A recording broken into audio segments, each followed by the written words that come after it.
Il est 13h partout en Côte d'Ivoire. Merci de votre attention. Tout de suite, les titres à la une de l'actualité.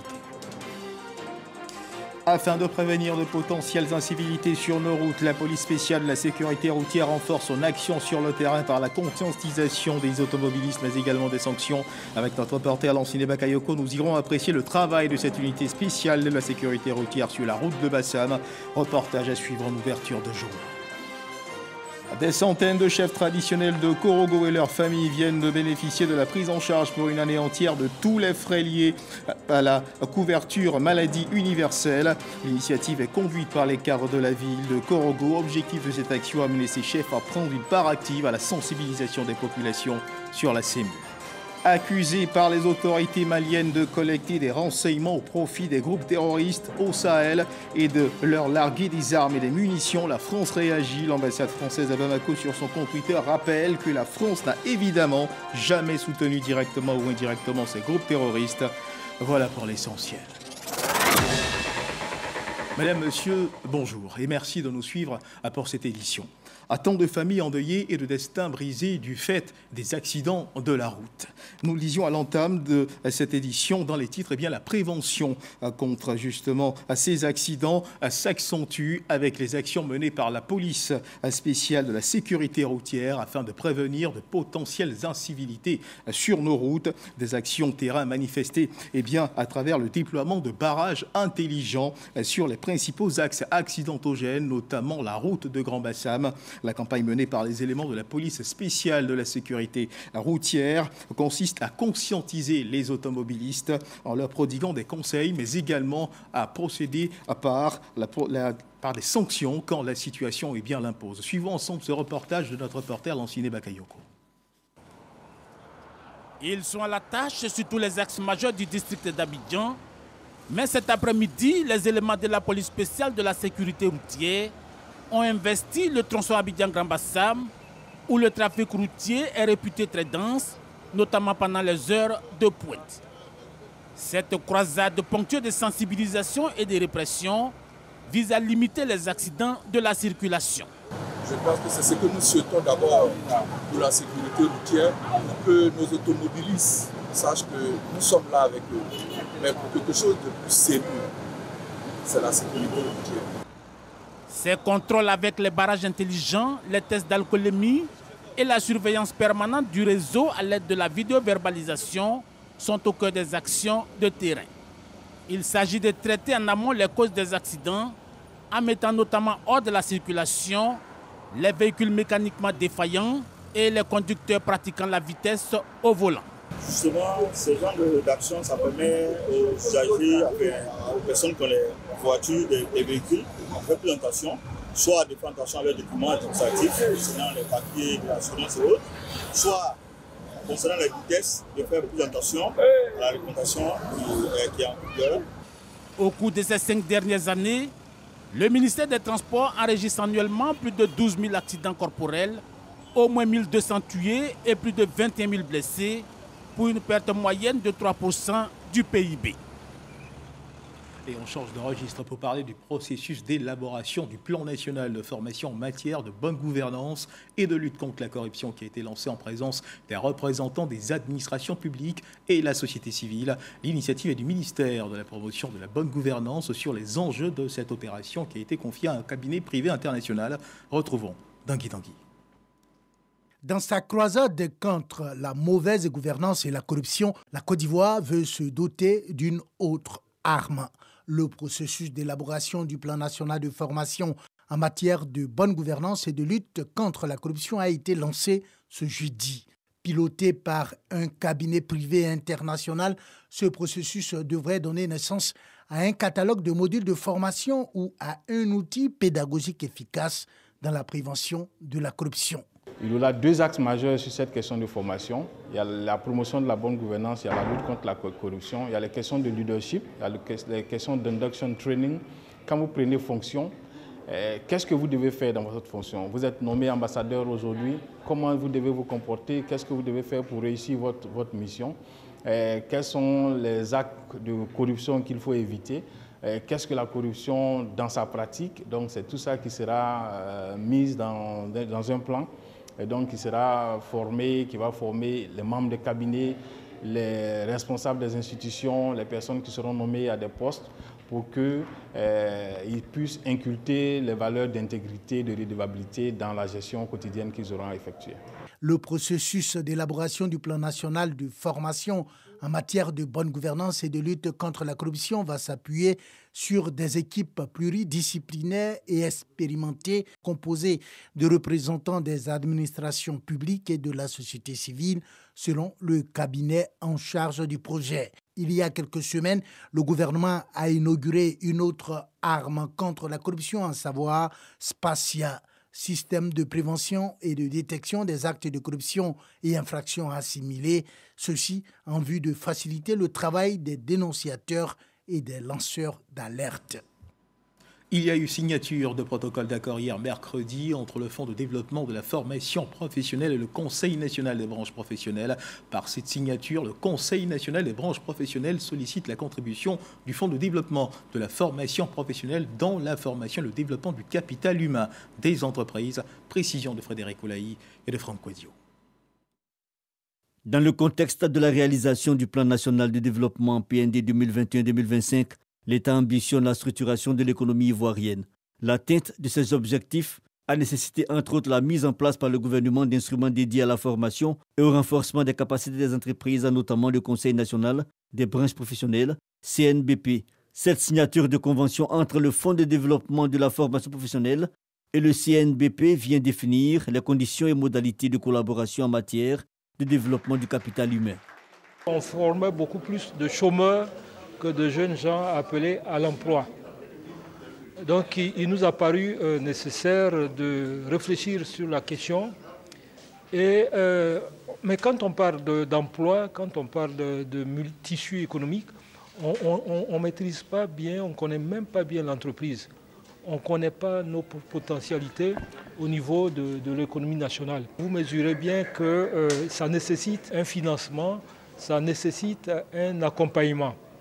Et les missions du FDFP vont dans ce sens-là, c'est-à-dire que la formation des compétences, accompagner les formations, accompagner les entreprises dans leurs besoins de formation. Deux activités majeures doivent être menées.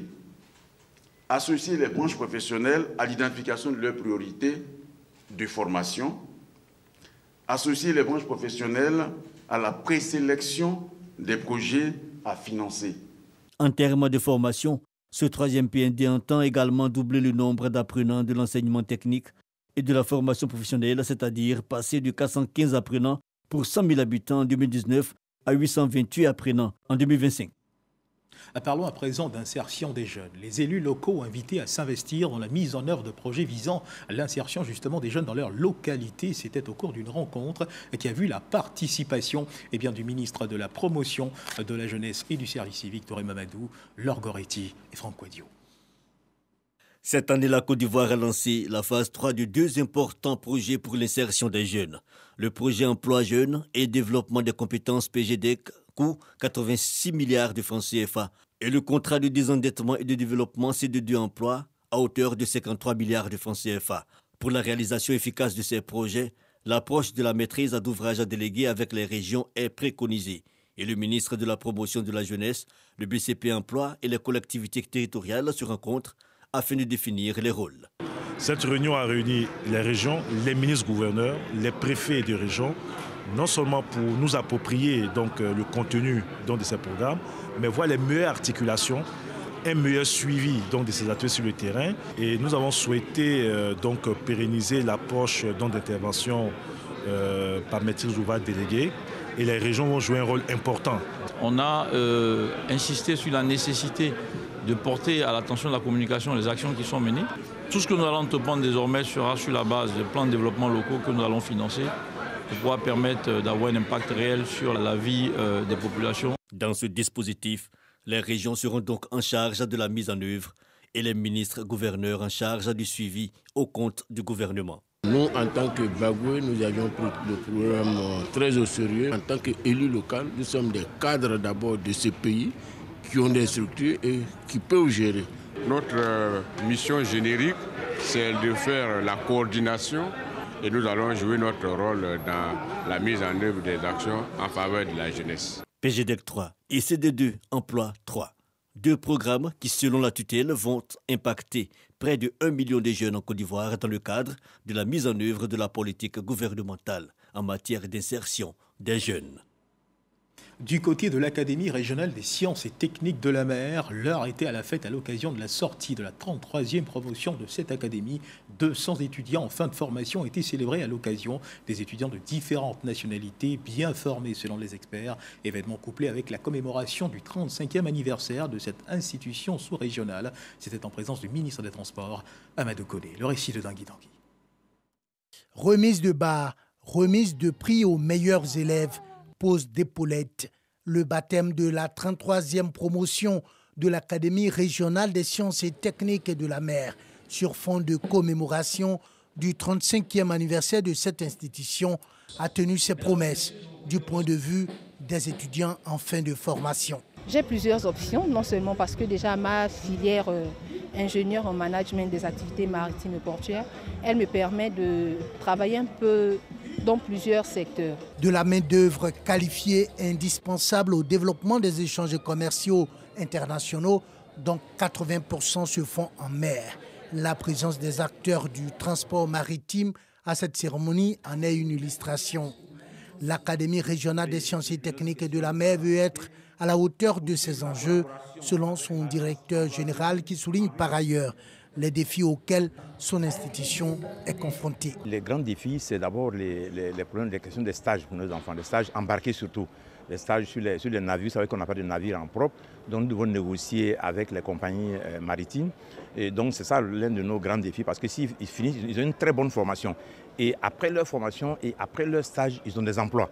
Donc le problème, c'est de devoir trouver le stage entre-temps. Ça, c'est l'un des premiers grands défis. Après avoir relevé que les États membres de cette institution sous-régionale ne payent pas leurs cotisations, Amadou Koné, parrain de la 33e promotion de l'Académie régionale des sciences et techniques de la mer et par ailleurs ministre des Transports, a demandé aux partenaires techniques de venir au secours de cette institution. Pour développer un programme de formation maritime ambitieux, l'appui de nos partenaires est donc indispensable. C'est le lieu de rappeler aux États membres leur obligation de contribuer plus activement à son fonctionnement par le paiement des différentes contributions. Autre temps fort de cette cérémonie marquant la fin de la formation de 200 étudiants, ce défilé qui a mobilisé l'intérêt des autorités, des parents et amis des étudiants. Un reportage signé Dangui Dangui. Le siège de l'Ordre des architectes de Côte d'Ivoire a abrité une cérémonie de distribution de diplômes à 125 étudiants en licence et master issus de l'École africaine des métiers de l'architecture et de l'urbanisme. Désormais en possession de leur parchemin de fin de formation, ils pourront débuter leur carrière d'architecte pour les uns et d'urbaniste pour les autres. C'est Forazegui. Ces 125 diplômés sont issus de l'École africaine des métiers de l'architecture et de l'urbanisme. Après plusieurs années de formation, ils reçoivent en fait leur parchemin, signe de leur appartenance à l'Ordre des architectes de Côte d'Ivoire et celui des urbanistes. C'est un métier passionnant, vraiment, que je recommande à beaucoup de mes jeunes frères et tout, parce que c'est vraiment un métier passionnant qui aide à développer le pays. Bon, faut dire que bien qu'après 5 ans aujourd'hui d'activité, d'expérience, c'est toujours une joie de recevoir un diplôme parce que c'est l'accomplissement de plusieurs années de travail, d'acharnement, de sacrifice et puis de dévouement. Cette école interafricaine a pour mission d'assurer la formation des étudiants des 14 pays membres d'Afrique francophone en architecture, urbanisme et en gestion urbaine. Depuis la création de l'école, le pays ne cesse de former des architectes, des urbanistes, des gestionnaires urbains. Nous nous en réjouissons fortement. C'est le lieu de renouveler notre gratitude au gouvernement de Côte d'Ivoire pour ses immenses appuis, notamment sa présence régulière au conseil d'administration, sa présence au sein de l'équipe directoire de l'EAMO, au grand jury annuel de l'EAMO ainsi que ses contributions financières. Au nom du ministre Adama Diawara, le professeur Arsène Kobeya, le directeur de cabinet, loue la détermination des étudiants qui ont su braver les difficultés pour parachever leur formation. C'est dense le travail que vous avez fait et je voudrais que vous mettiez cette compétence au service de la Côte d'Ivoire. Ces étudiants devront effectuer 2 années de stage pratique dans un cabinet ou dans l'administration pour valider leur diplôme. Créé le 16 décembre 1975 à Kigali au Rwanda, à l'initiative des États africains unis au sein de l'Organisation commune africaine et malgache OCAM, l'École africaine des métiers de l'architecture et de l'urbanisme a son siège basé à Lomé au Togo. Elle a formé jusqu'à ce jour plus de 3000 diplômés. Et à suivre à présent l'évolution de la Covid-19 en Côte d'Ivoire. Le ministère de la Santé, de l'Hygiène publique, de la couverture. Le ministère de la Santé, de l'Hygiène publique et de la couverture maladie universelle a enregistré hier mercredi à 17 août 2022 47 nouveaux cas de Covid-19 sur 142 échantillons prélevés, soit 4,1% de cas positifs, 33 guéris et 0 décès. À la date du 17 août 2022, la Côte d'Ivoire, notre pays, compte donc 86 256 cas confirmés, dont 85 268 personnes guéries, 817 décès et 171 cas actifs. Le nombre total d'échantillons est de 1 597 153. Le 16 août 2022, 16 052 doses de vaccins ont été administrées, soit un total de 18 097 022 doses du 1er mars 2021 au 16 août 2022. Ils peuvent remercier les cadres de leur ville, Korogo, pour ce geste de solidarité et d'amour témoigné à leur endroit. Des centaines de chefs traditionnels de Korogo et leurs familles viennent de bénéficier de la prise en charge pour une année entière de tous les frais de prestation liés à la couverture maladie universelle. L'initiative est conduite par les cadres de la ville de Korogo et les premiers chefs traditionnels viennent de recevoir leur carte des mains du ministre de la Communication et de l'Économie numérique. Il s'agit pour les cadres surtout d'amener ces chefs à prendre une part active à la sensibilisation des populations sur la CMU. Ami Sissoko. Couverture maladie universelle. Plus de 500 chefs de village et les membres de leur famille du département de Korogo reçoivent leur carte CMU. Ils bénéficient d'une année de prestations gratuites offertes par les cadres du Poro. À leur tête, le ministre de la Communication et de l'Économie numérique, Amadou Coulibaly. Une action qui réjouit les bénéficiaires. Le jour que cela avait été annoncé ici, il y a beaucoup qui avaient cru que c'était un rêve. Aujourd'hui, c'est une réalité. Nous avons les éléments palpables. On nous les a remis. Nous vous en remercions infiniment. À 1 000 francs par personne et par mois, la CMU vise à garantir à l'ensemble des populations en Côte d'Ivoire l'accès à des services et à des soins de santé de qualité à moindre coût. Il faut apporter une réponse appropriée aux difficultés d'accès aux soins de santé des populations. Il faut faire bénéficier toutes les personnes vivant en Côte d'Ivoire d'une couverture maladie de base. Il faut renforcer le système national de santé en y apportant des ressources additionnelles.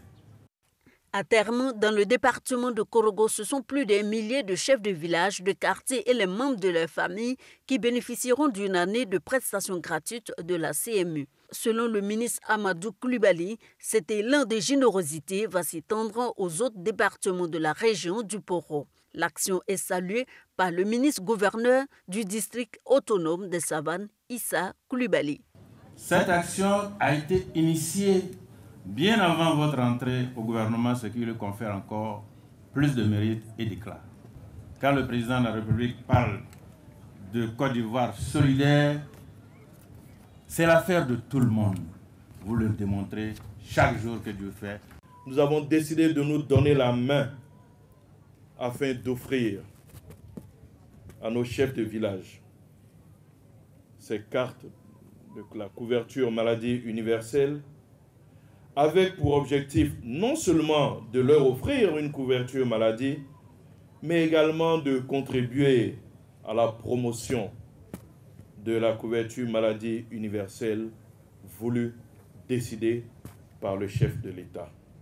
À la date d'aujourd'hui, le Poro enregistre 90 434 personnes enrôlées et 62 592 cartes CMU distribuées. Ils sont rentrés de colonie de vacances tout souriants avec en mémoire de beaux souvenirs, heureux d'avoir partagé des moments de découverte et de joie pendant quelques semaines. Ce sont les enfants des agents de la RTI. Une colonie de vacances, initiative du Fonds de soutien au personnel de la RTI qui s'est achevée le 14 août dernier. Une fête de fin de séjour a été organisée pour ces colons en présence de leurs parents. Reportage de Khalil Diomandé, commenté pour vous par Godefroy Okampawa.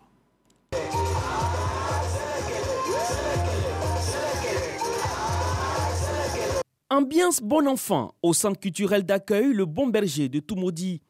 Une fête pour marquer la fin de séjour de la colonie de vacances des enfants des agents de la radiodiffusion télévision ivoirienne RTI.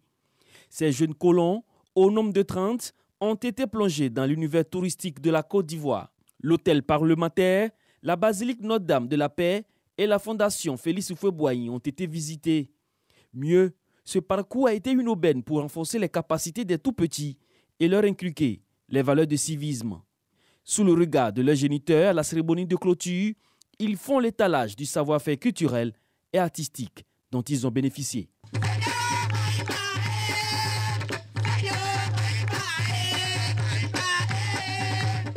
Cette première édition des colonies de vacances aura tenu ses promesses. Les enfants ainsi que leurs parents expriment le désir de revivre l'expérience. Cette première édition nous a appris non seulement le vivre ensemble, l'amour du prochain, le respect de l'autre, mais nous a-t-elle aussi permis d'élargir davantage nos habiletés manuelles, notre champ de patrimoine culturel à travers plusieurs visites. En un mot, ce fut une belle expérience à nous vécue que nous souhaitons voir se perpétuer au fil des ans. Aujourd'hui, on a vu que les enfants avaient d'autres potentialités au-delà de ce qu'on savait. Je remercie vraiment la présidente du fonds et tous ses collaborateurs, le directeur général et tout l'ensemble de la RTI. La colonie a duré 3 semaines et s'est soldée par la délivrance d'un certificat de participation. Voilà, des colons heureux de retrouver également leurs parents en direction le canton Calais dans le département de Danané qui a abrité un tournoi de football doté du trophée Edwige Diety, un tournoi pour promouvoir les valeurs de paix et de cohésion sociale. 20 villages en préparent à ce tournoi, une façon pour les populations de cette localité de promouvoir la réconciliation et la cohésion sociale à part le sport. On change de registre pour parler cette fois de religion. Après 2 années de suspension pour raison de crise sanitaire Covid, les musulmans de Côte d'Ivoire, comme ceux des autres pays, ont pu effectuer le grand pèlerinage en terre sainte d'Arabie Saoudite, le Hajj. Et pour la reprise, les pays participants au pèlerinage ont dû revoir à la baisse le quota de pèlerins conformément aux exigences des autorités saoudiennes.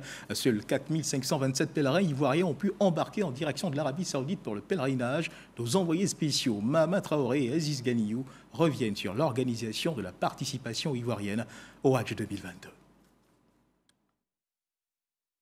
Après 3 semaines d'intense adoration, ces pèlerins ivoiriens s'apprêtent à rentrer au pays. Ces préparatifs consistent à peser et à enregistrer les bagages 48 heures avant le départ du vol retour. Une opération minutieuse à faire pour les 430 passagers de chacun des 8 vols charter, retour pour Abidjan. Alors le commissaire du Hajj veille au bon déroulement des manœuvres. Celles qui sont en rang là, c'est quoi? C'est pour faire les enregistrements de leurs bagages pour la sécurisation à Abidjan. Après chaque opération de pesée, on transmet la liste de la pesée. Donc ça, c'est les coupons que les pèlerins doivent présenter. Après le culte du pèlerinage en terre sainte d'Arabie Saoudite, le défi pour Imam Bachir Ouattara et ses équipes est d'assurer un retour serein au pays et surtout éviter de nouveau le couac survenu dans la nuit du 1er juillet dernier où plusieurs candidats au Hajj protestaient de n'avoir pas pu embarquer à bord du dernier vol charter pour l'Arabie Saoudite, faute de visa. Beaucoup de candidats sont venus à la mosquée sous prétexte ou bien peut-être en espérant que c'était le vol de ramassage, que tout le monde pouvait partir. Alors que nous avons un quota qui est connu, ce quota ne peut pas être augmenté même d'un seul pèlerin. Nous leur demandons de rester calmes, d'accepter avec la spiritualité, d'accepter, comme l'avons dit, que le Hajj est un appel de Dieu. Le Hajj 2022 est celui qui s'ouvre au monde après 2 années de suspension en raison de la pandémie de Covid-19. Cette année, le royaume saoudien comptait autoriser 1 million de pèlerins au lieu du double en moyenne, comme lors des éditions d'avant 2019. Finalement, Plus de 899 000 croyants ont pu accomplir ce devoir religieux. Une édition test censée relancer l'économie locale affectée par la pandémie de Covid-19. Chaque année, le petit et le grand pèlerinage rapporteraient à l'Arabie Saoudite environ 10 milliards d'euros. Une manne engrangée essentiellement par l'hôtellerie, les transports et les petits commerces. Concernant la Côte d'Ivoire, elle a eu droit cette année à un quota de 4 527 pèlerins. Outre le commissariat du Hajj, le consulat général de Côte d'Ivoire à Djeddah est chargé de discuter avec les autorités saoudiennes en vue de faciliter le séjour des pèlerins ivoiriens en Terre Sainte. Une représentation diplomatique créée depuis 2003 à cet effet. L'aéroport a été fermé le 3. C'est un exemple que je donne par rapport au soutien des autorités saoudiennes. Alors, en collaboration avec mon collègue de Riyad, nous avons soumis une demande de dérogation spéciale pour l'ouverture pour une trentaine de pèlerins qui étaient restés en Côte d'Ivoire. Je pense que notre appel a été entendu. Le délai a été repoussé au 8 juillet, ce qui a permis à ces derniers pèlerins d'entrer en Arabie Saoudite. Sur les 4 527 pèlerins ivoiriens, 3 651 étaient au compte du contingent étatique, tous sous la coupole de 270 encadreurs chargés de les transporter, de les héberger, de les restaurer, de veiller à leur sécurité, leur santé et par-dessus tout, de les guider dans l'accomplissement des différents rites liés au pèlerinage. Mais il se trouve que la gestion des rapports humains entache bien souvent l'exécution de cette noble mission.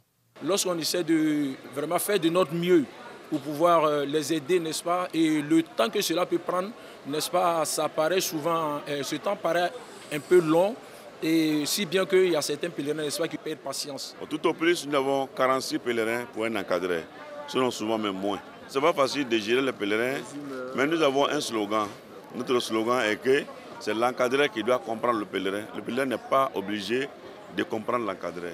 Dans son déroulement, le Hajj offre l'opportunité aux croyants venus en Arabie Saoudite, berceau de l'islam, de visiter des lieux saints et historiques.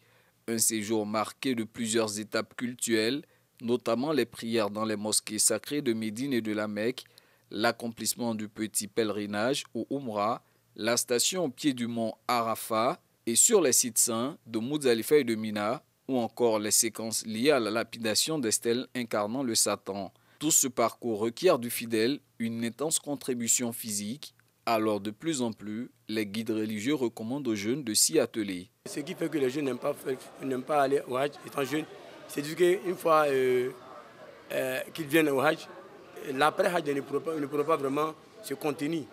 Mais il faut venir demander à Allah de t'aider à pouvoir te contenir après le Hajj.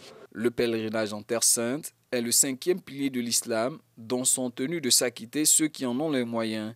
Selon les 7 Écritures, exécuter ce culte sans comportement désobligeant garantit aux pèlerins la rémission totale de ses péchés et le paradis. Quand tu vois le petit lit, le multimilliardaire auprès de toi, celle qui n'a pas l'argent auprès de toi, vraiment c'est la croyance totale et c'est la soumission à Dieu. Ce que je retiens du Hajj surtout, c'est l'humilité. Il faut être humble dans la vie. Le Hajj m'a apporté beaucoup de foi, beaucoup de paix intérieure, franchement beaucoup de paix.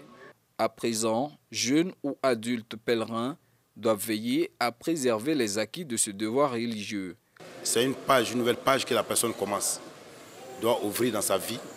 Donc le Hajj doit avoir un impact positif dans son comportement, que ce soit avec Allah subhanahu wa ta'ala, son rapprochement avec Allah subhanahu wa ta'ala, et également avec les créatures, ses semblables.